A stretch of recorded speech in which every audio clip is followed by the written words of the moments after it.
నమస్తే. ఇన్నాళ్ళు నన్ను సపోర్ట్ చేస్తూ, ఎంకరేజ్ చేస్తూ మీ ప్రేమని నాకు అందిస్తున్న ప్రతి ఒక్కరికి కృతజ్ఞతలు. అలాగే ఈ వీడియో కూడా ఖచ్చితంగా మీకు ఉపయోగపడుతుంది. లైక్, షేర్ అండ్ సబ్స్క్రైబ్ చేసి మీ సపోర్ట్‌ని నాకు అందించండి. అలాగే ఈ వీడియో పట్ల మీకున్న అభిప్రాయాన్ని కామెంట్ సెక్షన్‌లో కామెంట్ చేసి తెలియజేయండి. ఇప్పుడు వీడియోని చూద్దాం.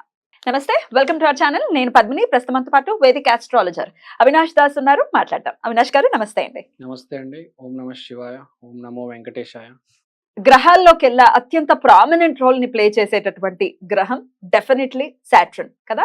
ఆయన సహజ దశమ స్థానాధిపతి కాబట్టి డెఫినెట్ గా ఆయన వృత్తిపరమైన అంటే మనకి ఏ జాబ్ రావాలన్నా, మనం అసలు పని చేయాలన్నా, చేయకుండా ఉండాలన్నా ఆయనే రోల్ ప్లే చేస్తూ ఉంటారు అనేది వింటూ ఉంటాం. అయితే ఈయన వల్ల ఏర్పడేటటువంటి బ్లాక్స్ డెఫినెట్ గా ఆయన ఎలా అయితే నెమ్మదిగా నడుస్తూ ఉంటారో, ఆయన గమనం రీత్యా కూడా మన లైఫ్ లో కూడా ఆ ఇంపాక్ట్ ఖచ్చితంగా ఉంటుంది. మనం ఏదైతే అనుకుంటున్నామో ఆయన ఏ ఆస్పెక్ట్ అయితే చూస్తున్నారో దాని మీద కొంచెం స్లోగా వెళ్ళేటటువంటి పరిస్థితి ఉంది. కొన్ని బ్లాకేజెస్ ఉన్నాయి లైఫ్ లో అన్నప్పుడు మరి ఎట్లా ఆయనని కొంత ఆ ఇబ్బందుల నుంచి మనం బయటపడాలి అని అంటే ఏం చేయాల్సి ఉంటుంది అవినాష్ గారు? ఓం నమః శివాయ. ఇది శని బ్లాక్స్ గురించి మాట్లాడుతున్నామండి. శని బ్లాక్స్ అంటే ఒక పని ఉంది, ఒక పని ఆగిపోయింది. కానీ ఒక పని ఆగిపోయిందంటే దాని వెనకాల చాలా స్టోరీ ఉంటుంది. ఒక పైప్ తీసుకోండి, మీ జీవితం 0 నుంచి 100 దాకా వేసుకుంటే ఒక్కొక్క అడుగు మీరు ముందుకెళ్తూ ఉంటారు. మీకు తెలియకుండా ఎక్కడో చిన్న తప్పు చేస్తారు, దాన్ని సరిదిద్దరు. అడుగేస్తారు, ఆ అడుగు దగ్గర తప్పు చేస్తారు, మళ్ళీ ముందుకెళ్ళిపోతారు. 21 దగ్గర వేస్తారు తప్పటి అడుగు, 42 దగ్గర బయటకు పడుతుంది. 21 దగ్గర వేస్తే 42 దగ్గర దాని ఇంపాక్ట్ కనిపిస్తుంది. అంటే అది కూడా స్లోనే ఉంటుంది. అది కూడా స్లో ఉంటుంది. చేసిన ఇంపాక్ట్ ఇమ్మీడియట్ గా ఏమి ఉండదు. ఉండదు. చాలా ఇప్పుడు మనం ఎప్పుడు ఏ కర్మ చేశామో, శుక్ర కర్మ చేస్తే ఎలా ఇంపాక్ట్ ఉంటుంది, శని కర్మ చేస్తే ఎలా ఇంపాక్ట్ ఉంటుంది. ప్రతి ఈవెంట్కి ఒక టైం ఉంటుంది. కొన్నిసార్లు 2-3 జన్మలు కూడా పడవచ్చు ఒక కర్మ బయటికి రావడానికి. సో ఇప్పుడు మీరు 21 ఏటా లేకపోతే 10వ ఏటా పూర్వ ఏదో ఒక అడుగు దగ్గర తప్పు అనేది జరిగింది. ఇప్పుడు ఏంది, మనం చాలా ముందుకెళ్ళిపోయాము, ఒక పని మొదలెట్టాము, మధ్యలో బ్లాక్ వచ్చింది. రైట్. ఇప్పుడు ఏం చేయాలి? ఇప్పుడు చాలా సింపుల్. మన జీవితంలో కూడా మనం ఇది ఒక వాస్తు ప్లస్ ఆస్ట్రాలజీ యాంగిల్లో వస్తుంది. మన జీవితంలో మన ఇంట్లోనే ఇప్పుడు ఫర్ ఎగ్జాంపుల్ ఒక పెన్ ఉంది. ఒక పెన్ను మన ఇంట్లో ఎక్కడ పెడతాము, ఆ పెన్ను ఎలా మూవ్ అవుతుంది, మన బుక్స్ అన్నీ ఎక్కడున్నాయి, తర్వాత మన పొయ్యి ఎక్కడుంది, నీళ్ళు ఎక్కడ తాగుతున్నాము, కిచెన్లో చెప్పులు వేసుకొని తిరుగుతున్నామా, పుట్టి కాలుతో తిరుగుతున్నామా, చాలా ఇంపాక్ట్ ఉంటుంది. కిచెన్లో మార్స్ ఎనర్జీ ఉంటుంది. మీరు చెప్పులు వేసుకొని తిరిగితే సాటర్న్ ఎనర్జీ అది. సో మ్యాచ్ అవ్వదు. సో చాలా ఉంటుంది. హాల్లో ఏం జరుగుతుంది, హాల్లో టీవీ డైరెక్షన్ లో ఉంది, ఇవి కూడా ఇంపాక్ట్ చూపిస్తాయా? ప్రతిదీ ఇంపాక్ట్ ఉంటుంది. ఇప్పుడు నార్త్ డైరెక్షన్ మనీకి, నార్త్ లో ఏముంది, ఇంట్లో క్రాక్స్ ఎక్కడ ఉన్నాయి, క్రాక్స్ అంటే కేతువు, ఇంట్లో క్రాక్స్ ఎక్కడ పడ్డాయి, ఏ ప్లేస్ లో పడ్డాయి, గోడలు కావచ్చు, నేలకు కావచ్చు, సీలింగ్ కావచ్చు, పెచ్చులు ఊడిపోతాయి, రకరకాల. ఒక మనిషికి ఒక ఈవెంట్ జరిగే ముందు ఫస్ట్ ఆ ఈవెంట్ ఇంట్లో జరుగుతుంది వస్తు రూపాన. సో అది మనకి చెప్తూ ఉంటుంది పరోక్షంగా జరగబోతోంది అని. అది లేకుండా ఏది జరగదు. దేవుడు కూడా డైరెక్ట్ ఈవెంట్ ఇవ్వలేడండి. ఫస్ట్ ఒక సూచన ఉంటుంది, ఇండికేషన్ ఉంటుంది, గ్యారంటీ ఉంటుంది. మనం గమనించాము, 99.9% గమనించాము. చేతిలో నుంచి కప్పిరిగిపోతే మన కళ్ళ ముందు కనిపిస్తుంది కాబట్టి మనం ఏదో అంచనా వేస్తాం. ఒక పర్ఫ్యూమ్ బాటిల్ చేతిలో నుంచి జారిపోయింది, ఏంటి దాని ఇంపాక్ట్, దాని అర్థం ఏంటి? ఇప్పుడు పర్ఫ్యూమ్ బాటిల్ మీరు ఎవరికైతే ఇద్దాం అనుకుంటారో వాళ్ళతో రిలేషన్ స్పాయిల్ అవుతుంది. ఒకవేళ మనమే వాడుకుంటే మీకు మెంటల్ గా డిస్టర్బ్ అవ్వచ్చు, వీనస్ పరంగా. ఆబ్వియస్ గా. సో శుక్రుడు, వీనస్, పర్ఫ్యూమ్ అనేది శుక్రుడు. మీరు అది ఎవరికి ఇస్తారో దాన్ని బట్టి రిలేషన్ పాడవుతుంది బేసిక్ గా. సో ఏమి జరిగినా మన ఇంట్లో, మన జీవితంలో అన్ని కనిపిస్తాయి మనకు, కానీ కనిపించినట్టుగానే ఉంటాయి. మనం నోటీస్ చేయము. ఎక్కడో దీపం నుంచి మంట ఎక్కువ వచ్చేస్తూ ఉంటుంది, పొయ్యి ఉంటుంది, కూడ మారిపోతుంది, కూర మాడిపోతుంది. అది కూడా అది ప్రతి పాయింట్ కి ఇంపాక్ట్ ఉంటదండి. ఎవ్రీథింగ్. కొంతమంది ఇళ్లలో మనం అబ్జర్వ్ చేస్తాం, కొంతమంది ప్రత్యేకించి ఇంట్లో అందరితో కాదు, కొంతమంది ఇప్పుడు నేను సపోజ్ ఒకవేళ నేను వంట చేస్తున్నాను, డైలీ చేస్తాను అనుకోండి, డైలీ నా చేతిలో అన్నం మాడిపోవడం లేకపోతే కూర మాడిపోవడం ఇట్లాంటివి ఏమైనా జరుగుతున్నాయంటే దాని అర్థం ఏంటి? చాలా సింపుల్. దాని మీనింగ్ ఏంటంటే చంద్రుడికి కాదు, ఇప్పుడు మీ చేతిలో నుంచి అన్నం మాడిపోతుందంటే మీరు ఎవరి గురించో చిన్న చూపు చూడడం జరిగింది, లేకపోతే చిన్న అంచనా వేశారు. Finally food is moon, your cooking is Mars, but the impact food నిండిపోయిన తర్వాత మనిషి హ్యాపీ ఫీల్ అవుతారు పాజిటివ్ గా, అది జూపిటర్.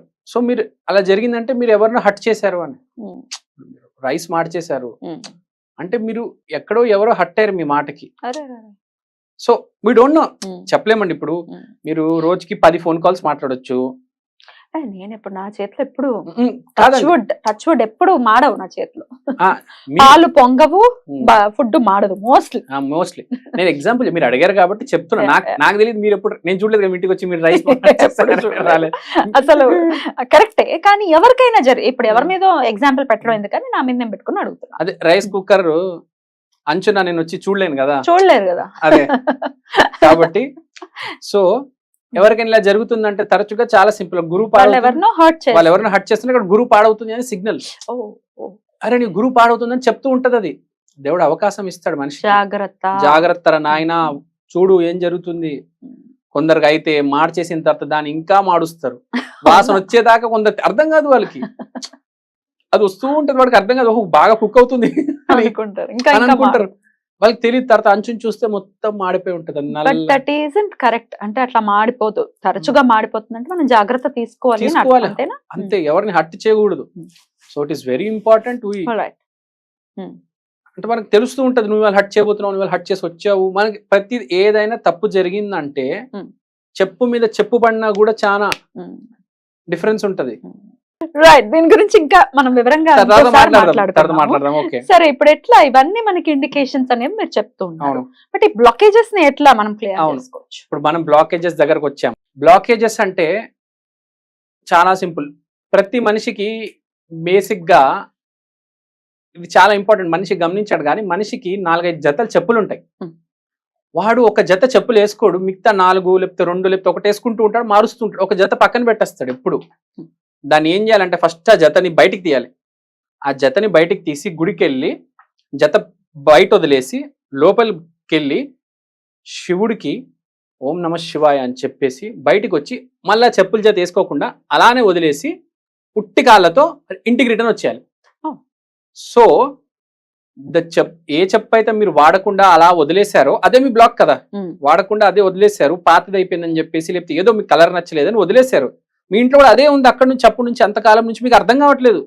ఏంట్రా ఈ బ్లాక్, నాకు నేను దాటలేకపోతున్నాను, ఆ మనిషిని గెలవలేకపోతున్నాను, ఎగ్జామ్ పాస్ అవ్వట్లేదు, ఏదో ఆబ్స్టికల్ వస్తుంది.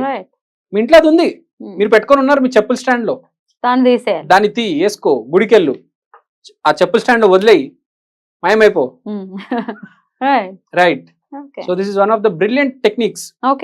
ఒకవేళ ఒకటే జత ఉంటే, ఒకటే జత ఉన్నాడు ఆబ్స్టికల్ రాదు. జనరల్ గా ఎవరికైనా ఈ రోజుల్లో 2-3 జతలు ఆడుతున్నారు. నాకు లేవండి, నాకు ఒకటే జత ఉంది. అది బాగా కంపు అయ్యాక కూడా తీసుకుంటాం. అది సరే, ఈ పాయింట్ ఉంది. ఇప్పుడు బాగా అంతవరకు పోకండి, మిడిల్ లోనే కొత్తది కొనేసుకోండి అంట. ఇంచుమించు అంటే అది వాడకంలో ఉన్నంత కాలం నేనైతే ఇంకోటి కొనరు. ఇది వరకు ఉండేది, అది పోయింది. అంటే ముందు ఆబ్స్టికల్స్ ఉండేవి మీకు కొద్దిగా, అయితే ఇప్పుడు కొన్ని ఆబ్స్టికల్స్ తగ్గుండాలి. గ్యారంటీ మీరు రాసుకోండి పేపర్ మీద, మీ వెనకాల రెట్రోస్పెక్షన్ చేసుకుని వెనకాల వెళ్తే మీకు తెలుస్తుంది ఈ ఆబ్స్టికల్స్ ఉంటాయి, ఆబ్స్టికల్స్ క్లియర్ అయి ఉంటాయి. సో ఇట్లా ఒకవేళ ఒకే జత ఉంటే వాడికి అసలు బ్లాకేజెస్ ఉండవు. ఆ జత కూడా నీట్ గా ఉంటే ఇంకా చాలా బాగుంటది. నీట్ గా ఉండాలి, ఆ జత నీట్ గా ఉండాలి. ప్రాబ్లమ్స్ చెప్పులో కొంచెం ప్రాబ్లమ్స్ వస్తే మీకు కూడా కొంచెం ప్రాబ్లమ్స్ రావచ్చు, కానీ చిరిగిపోయి మొత్తం అక్కడ దాకా తీసుకురావద్దు. కొంతమంది వేసుకుంటారు అంటే చిరిగిపోయిన దాన్నే వేసుకుంటారు, ఏదో రబ్బర్ బ్యాండ్ కట్టేసి, ఏదో ముళ్ళు పెట్టేసి. అట్లా చేయకూడదా? అసలు చేయకూడదు. మంచి చెప్పులు వేసుకోవాలి ఎప్పుడైనా. ఇంట్లో మాత్రం స్టోర్ చేసి పెట్టుకోవద్దండి. మీరు సామాన్లే అనుకుంటారు కానీ చెప్పులు మోస్ట్ ఇంపార్టెంట్. సామాన్లు అయితే మీరు పట్టుకొని తిరిగారు కదా, Hmm. కానీ ఆ చెప్పులు మీరు వేసుకొని చాలా కాలం తిరిగి దాన్ని పక్కన పెట్టేస్తారు, అదే బ్లాక్. కరెక్ట్. అయితే 1-2 జతలే ఉండాలి, అంతకు మించి ఉండద్దు అని చెప్తున్నారా? వాడకంలో ఉండాలి ఏదైనా. వాడకంలో ఒకవేళ 2 జతలు ఉన్నాయంటే అవి వాడుతూ ఉండాలి. ఓకే, 10-20 జతలున్నా మీ Hmm. దగ్గర అవి క్లీన్ గా నీట్ గా ఉండాలి. Hmm. ఏదో దాన్ని రెగ్యులర్ గా వేసుకుంటూ ఉండాలి ఎప్పటికప్పుడు, అట్లా అట్లా అట్లా అట్లా. అసలు వాట్ ఇస్ ద నీడ్? 10 జతలు 20 జతలు ఉండాల్సిన అవసరం ఏముంది? ఏముంది? కొంతమంది ఉంటారు Hmm. పిచ్చి ఉంటది. Hmm. ఇప్పుడు స్వాతి నక్షత్రం ఉంటది, Hmm. స్వాతి నక్షత్రం వాళ్ళకి చెప్పులు కలెక్ట్ చేసుకోవడం ఒక అలవాటు, Okay. వాళ్ళ- Hobby, yeah. హాబీ ఉంటది. వాళ్ళు ఏం చేస్తారు, వాళ్ళ వాళ్ళు ఇంట్రెస్ట్ ని మనం ఆ, తప్పు పట్టలేము. వాళ్ళు- But then, బట్ 50 జతలు ఉన్న వాళ్ళు జాగ్రత్తగా చూసుకుంటారు, అన్ని టైం టు టైం మెయింటైన్ చేస్తారు, అప్పటికప్పుడు అన్ని వేస్తూ ఉంటారు, Hmm. అన్ని చేస్తారు. కానీ కొంతమంది ఏం చేస్తారంటే ఒక జతని పక్కన పడేసి దాన్ని మర్చిపోయి 4 years 5 మాట్లాడదాము నెక్స్ట్ ఎపిసోడ్స్ లో. చాలా బ్యూటిఫుల్ గా ఇప్పుడైతే రెమెడీని అందించారు. Thank you so very much Avinash గారు. నమస్తే.